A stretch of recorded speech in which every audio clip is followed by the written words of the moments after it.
Pourquoi les personnes qui accomplissent les choses les plus extraordinaires dans ce monde sont-elles souvent celles qui comptent le moins sur la motivation? C'est une vraie question. C'est déroutant, hein? Parce qu'on a tous en tête cette image super romantique de la motivation, vous savez, cet élan soudain. Ah oui, l'étincelle de minuit? Exactement. Cette étincelle moelgique, souvent tard le soir, où on se dit qu'on va complètement révolutionner sa vie. On est dans notre lit et on planifie tout? C'est ça, on décide de se lever à l'aube, de lancer ce fameux projet d'entreprise qui traîne, d'écrire un livre, ou même juste de couper court à une mauvaise habitude. Et le début est toujours génial. Ah bah les premiers jours, c'est l'euphorie totale.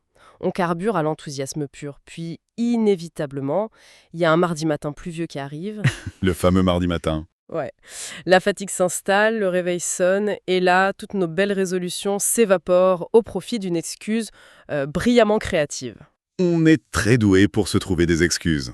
Vraiment, donc ce qu'on va essayer de démêler aujourd'hui dans cette plongée au cœur de nos sources, c'est justement ce mécanisme de l'échec. Tout à fait.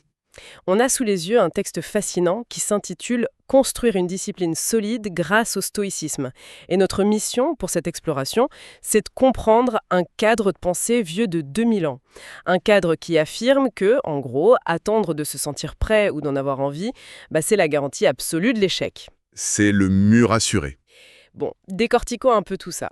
Le postulat de départ de notre source oppose de façon hyper radicale la motivation à la discipline. Et cette opposition, c'est vraiment le pilier central de toute leur philosophie de l'action. Le texte souligne un truc tout simple. La motivation, c'est une émotion. Et donc, c'est fragile. Exactement. Par définition, une émotion, c'est fluctuant. Ça dépend de votre sommeil, de ce que vous avez mangé à midi, de la météo, ou même juste d'une petite contrariété passagère. Du coup, si on se repose là-dessus, Si on se repose sur la motivation pour entamer une tâche difficile, on construit sa maison sur des sables mouvants. ouais, ça va s'effondrer. C'est évident. Et c'est ici qu'intervient le fameux concept stoïcien de la discipline. Sauf que, et le texte est très clair là-dessus, c'est souvent très mal compris de nos jours. C'est vrai que le mot discipline, il fait un peu peur. Dans notre société moderne, ça évoque direct la punition, hein. Ouais, l'école stricte, la privation. C'est ça? On l'associe à une espèce de camisole de force qu'on s'imposerait volontairement en sacrifiant tout plaisir. Alors que pour eux, c'était l'inverse. Totalement l'inverse. Les philosophes stoïciens y voyaient la discipline comme l'expression ultime et absolue de la liberté. Attendez, c'est un renversement de perspective radical, là. La liberté par la contrainte? Plutôt la liberté par la maîtrise. Enfin, pensez-y 2 secondes. Si vos actions dépendent uniquement de vos envies du moment, est-ce que vous êtes vraiment libre? On a l'impression que oui, sur le coup. Voilà, c'est une illusion. En fait, vous êtes l'esclave littéral de vos impulsions, de votre paresse ou de vos peurs du moment. Ah oui, vu comme ça. La discipline stoïcienne, c'est la capacité neurologique et psychologique d'agir en fonction de ses propres valeurs profondes. Et ça, indépendamment de la météo intérieure du jour. C'est reprendre le volant de sa propre vie, en somme. Exactement. Et le texte insiste vraiment sur un point. L'enjeu, c'est pas du tout de devenir une machine insensible. Un robot sans émotion? Non, pas du tout. L'objectif, c'est de devenir la personne la plus fiable que l'on connaisse. Waouh. Une personne capable de se faire une promesse à elle-même et de la tenir. Et ça, franchement, je pense que c'est un enjeu crucial pour ceux qui nous écoutent. On cherche tous cette fiabilité intérieure. Ne pas être juste la personne la plus motivée, mais la plus disciplinée. C'est eux qui vont le plus loin, au final. Ouais. Mais la vraie question, c'est de savoir par quoi on remplace cette motivation vacillante. Comment on l'active concrètement, cette discipline? C'est là qu'il faut creuser. J'aime bien utiliser une analogie pour décrire la motivation. C'est l'équivalent psychologique d'un énorme pic de sucre. Ah oui, le fameux coup de fouet. Exactement.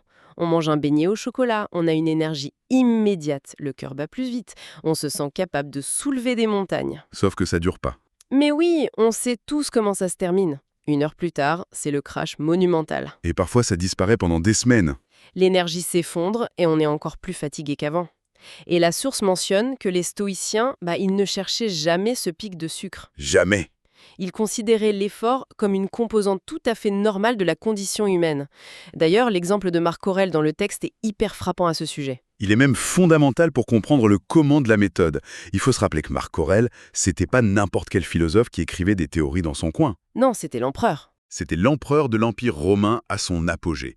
Littéralement l'homme le plus puissant du monde connu à l'époque. C'est fou quand on y pense. Il avait un pouvoir absolu, une richesse incalculable, des milliers de serviteurs. Donc s'il voulait rien faire, il pouvait rien faire. Ah bah, s'il y a un être humain dans toute l'histoire qui avait le droit de rester au lit toute la journée, de manger du raisin et de fuir le moindre effort, c'était bien lui. Et pourtant, Et pourtant, les écrits de notre source nous révèlent qu'il se levait avant l'aube, souvent dans le froid de sa tente militaire. ça pique. Ouais. Et il écrivait dans son journal intime pour se rappeler que nous sommes faits pour agir. Il disait, comme les pieds sont faits pour marcher, les yeux pour voir, et les mains pour travailler ensemble. C'est beau. Il se rappelait ce qu'il attendait de lui-même, être juste, courageux, utile. Il se demandait jamais s'il avait la motivation de gouverner. Il s'appuyait sur le fait que c'était sa nature, son devoir. D'accord. Alors, l'image de l'empereur dans le froid, elle est forte, c'est sûr, mais je dois admettre que ça soulève un petit point qui me gêne quand même, hein. Allez-y. Cette idée de devoir, agir comme une main qui attrape ou un pied qui marche mécaniquement. Attendez, est-ce que ça ressemble pas un peu dangereusement à cette fameuse hustle culture qu'on voit partout aujourd'hui? Ah, la culture de la productivité toxique. Ouais. Cette injonction permanente à produire, à travailler jusqu'à l'épuisement total, à ne jamais s'écouter. C'est un peu déprimant et machinal, non? C'est une excellente remarque.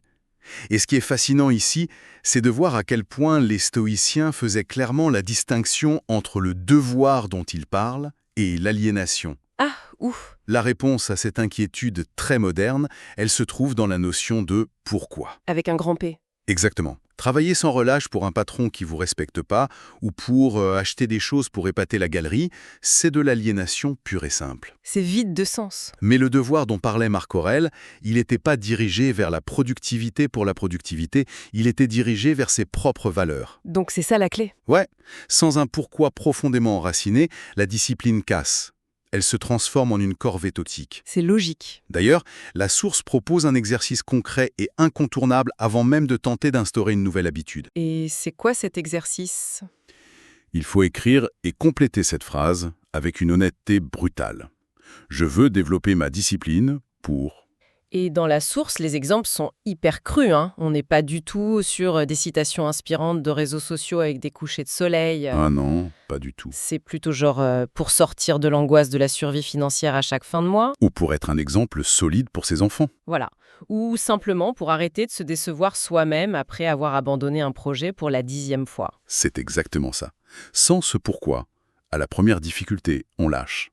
Avec lui, chaque effort, même douloureux, prend tout son sens. Le moteur n'est plus l'envie, c'est le sens. L'idée, c'est plus de se demander « est-ce que j'en ai envie là maintenant ?» Parce que la réponse sera non. Le cerveau reptilien, à 5 heures du matin dans le froid, il dira toujours non. Reste au chaud. La vraie question, c'est qu'est-ce que je dois faire maintenant pour honorer ce pourquoi? C'est là que ça devient vraiment intéressant. Parce que, supposons qu'on l'ait trouvé, ce fameux pourquoi profond. Ok, on l'a. On se sent envahi par une résolution inébranlable. Et ironiquement, c'est pile à cet instant précis qu'on tombe dans l'un des pièges les plus classiques et les plus dévastateurs. Le fameux piège du débutant? Ouais, ce que le texte décrit bien et que j'appelle le syndrome du lundi matin. Ah, vouloir tout changer d'un coup? Mais oui, on se réveille et on décide qu'on est devenu une nouvelle personne. Du jour au lendemain, on veut se lever à 5 heures, méditer 45 minutes, changer toute son alimentation, courir 10 km et apprendre le japonais. Et on explose en plein vol au bout de 2 jours. C'est ça. La source qualifie cette approche de véritable sabotage. Et c'est un sabotage neurobiologique en fait. Vouloir tout changer un lundi matin exige une quantité d'énergie mentale colossale? Et notre réservoir de volonté, il n'est pas illimité. Loin de là. C'est pour ça que la vision stoïcienne prône une approche infiniment plus granulaire. La vie, elle se construit action par action. Pas par des grandes révolutions théâtrales. Exactement. Il ne s'agit pas de viser la version idéale d'une journée entière dès le début, mais simplement le prochain geste juste. Le prochain geste juste. Ouais. C'est comme construire un mur, brique après brique, décision après décision. J'aime bien cette image de la brique, mais pour la difficulté initiale, je préfère l'image de la jungle. La jungle. Ouais. Dont on doit instaurer une habitude difficile, disons. Travailler 1 heure sans regarder son téléphone. La première fois, c'est comme avancer à coups de machette dans une jungle extrêmement dense. Ouais, je vois. Les lianes, l'effort. C'est épuisant. On avance de 3 mètres, on est griffé de partout, et la tentation de faire demi-tour est immense. Mais le lendemain, si on reprend le même tracé, on a déjà coupé quelques branches. C'est l'image parfaite de la plasticité cérébrale. Voilà. Et au bout de 30 jours, c'est un petit sentier. Et au bout d'1 an, c'est une autoroute goudronnée où ça demande plus aucun effort. Et si on relie ça à une perspective plus large, le secret, c'est de se concentrer uniquement sur le prochain coup de machette. Juste la prochaine étape. Voilà. Et la source ajoute un point crucial sur la direction de ce chemin. Brique par brique, oui, mais pour les bonnes raisons. C'est-à-dire, Il faut aligner ses petites actions sur ses valeurs profondes et non sur son ego. ah oui, la différence entre valeur et ego. Le texte est redoutable là-dessus. Très clair, ouais. Être discipliné pour impressionner les autres, pour paraître supérieur, c'est super fragile. Parce qu'à la première critique, tout s'écroule. Exactement. L'ego ne supporte pas l'échec public. Les stoïciens, eux, lient la discipline aux vertus. Le courage, la justice, la tempérance, la sagesse. Donc, par exemple, pour le sport. Faire du sport, c'est pas pour l'apparence, pour le miroir ou la plage. Sinon, quand on vieillit, on arrête tout. Voilà. C'est pour préserver sa santé, pour vivre plus longtemps pour ceux qu'on aime. C'est puissant. Et le texte parle aussi de l'argent, non? Tout à fait. Économiser, c'est pas accumuler frénétiquement par peur de manquer ou pour étaler des symboles de statut. C'est pour se rendre libre de ses choix. Acheter sa liberté de dire non à une situation toxique, par exemple. Ça fait réfléchir. D'ailleurs, pour ceux qui nous écoutent, c'est une bonne question à se poser. Est-ce qu'on cherche à être discipliné pour paraître fort aux yeux des autres ou pour être réellement, intimement fiable? C'est toute la différence. Bon, donc on a la méthode, on y va brique par brique, on a notre pourquoi profond aligné sur nos valeurs. Tout va bien alors. En théorie, oui.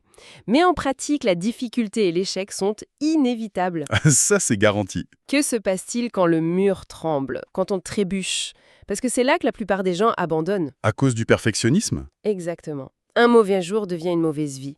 J'ai une analogie pour ça. En lisant la source, ça m'a frappé. Je vous écoute. Imaginez que vous faites tomber votre téléphone par terre. Oups. Vous le ramassez et oh, il y a une petite rayure sur l'écran. C'est pas cassé, juste rayé. Bon, c'est agaçant, mais ça va. Et là, est-ce que vous vous dites « Ah, il est plus parfait, tant pis » et vous jetez le téléphone par terre pour sauter dessus à pieds joints et le détruire complètement? Ce serait complètement absurde. Complètement dingue. Hmm. Et pourtant, c'est exactement ce qu'on fait avec nos habitudes quand on rate une seule journée. Le fameux foutu pour foutu. C'est ça. On mange un truc hors de notre régime ou on rate un jour de sport et bam, on abandonne toute la routine. C'est vrai qu'on fait tout ça, et c'est un vrai bug cognitif. Mais la discipline stoïcienne face à ça, elle est d'une grande sobriété. Comment ils gèrent ça? Pour eux, un mauvais jour reste un mauvais jour. C'est contenu. Et voilà, ça doit surtout pas devenir une mauvaise semaine ou une mauvaise année. La consigne, c'est de reprendre le lendemain calmement. Sans se flageller? Sans grand drame, ouais. Avec l'action la plus simple de la routine.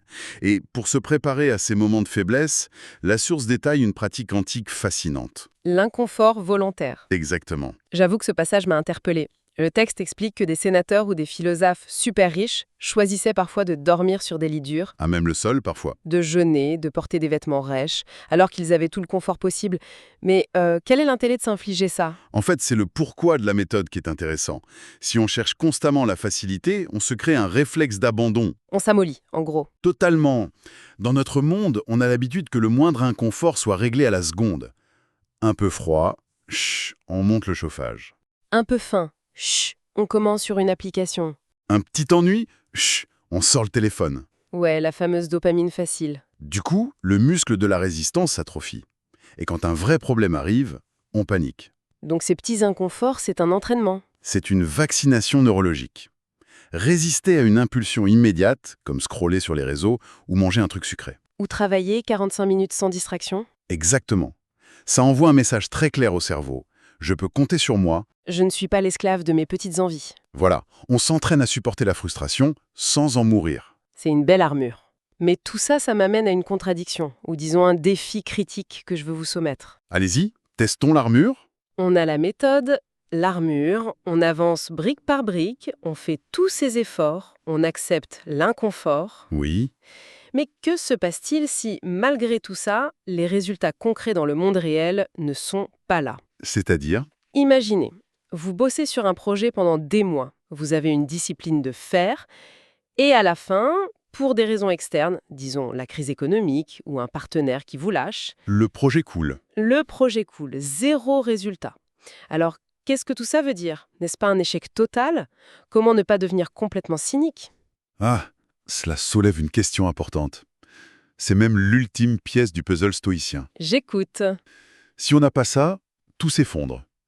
Les stoïciens l'appellent la dichotomie du contrôle. La fameuse séparation entre ce qui dépend de nous et ce qui n'en dépend pas. C'est ça. Le résultat final ne dépend presque jamais entièrement de nous. Il y a toujours une part de hasard. La météo, les autres, le marché économique. Ce qui dépend de nous, c'est uniquement la qualité de l'effort. Ah, la nuance est de taille. Énorme. Le texte invite à se créer un carnet de notes purement externe. Ne plus juger le résultat extérieur, mais juger l'effort. Donc le soir, au lieu de se demander « est-ce que j'ai gagné aujourd'hui ?» On se demande, est-ce que j'ai fait ce que je pouvais avec honnêteté et sérieux? ou « est-ce que j'ai cédé à la facilité ?» Voilà. Et surtout, qu'est-ce que je peux ajuster demain pour faire mieux? C'est hyper déculpabilisant en fait. Totalement. La discipline, c'est un chemin. C'est pas un état magique et définitif. Chaque jour est une nouvelle opportunité de s'entraîner. Pour ceux qui nous écoutent, c'est un vrai soulagement. On n'a pas besoin d'être un robot extrême pour devenir discipliné. Pas du tout. Il faut juste être cohérent, honnête avec soi-même et prêt à recommencer le lendemain matin, même après un échec extérieur. C'est une libération de ne plus être l'esclave du résultat. Eh bien, ça résume magnifiquement ce fascinant voyage mental. Bâtir sa discipline avec le stoïcisme, c'est donc vraiment pas étouffer ses émotions.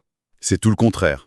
C'est clarifier son pourquoi profond, accepter l'inconfort de la jungle, pardonner ses propres petites rayures sur l'écran et célébrer l'effort sincère plutôt que la victoire immédiate. Je trouve que le texte d'origine contient une citation parfaite pour ancrer ce message. Ah oui, laquelle? Les stoïciens disaient « Ne perds plus ton temps à discuter de ce qu'est une bonne vie ou une personne vertueuse. Commence à la vivre, action par action. » Commencer à la vivre action par action. Ça résonne fort. Et ça nous amène à une petite réflexion provocatrice pour clore notre analyse aujourd'hui. Une pensée pour la route. Exactement. Si la vie se construit véritablement action par action, quelle est cette toute petite chose-là, juste devant nous, en ce moment même, que l'on pourrait accomplir? Pas forcément un truc immense. Non, un petit geste. Pas parce qu'on en a envie, mais simplement pour se prouver à soi-même qu'on est libre. C'est une excellente question à garder en tête. Une petite action pour reprendre le volant. Merci d'avoir partagé cette réflexion avec moi et merci à tous d'avoir suivi cette plongée au cœur de nos sources. À très bientôt!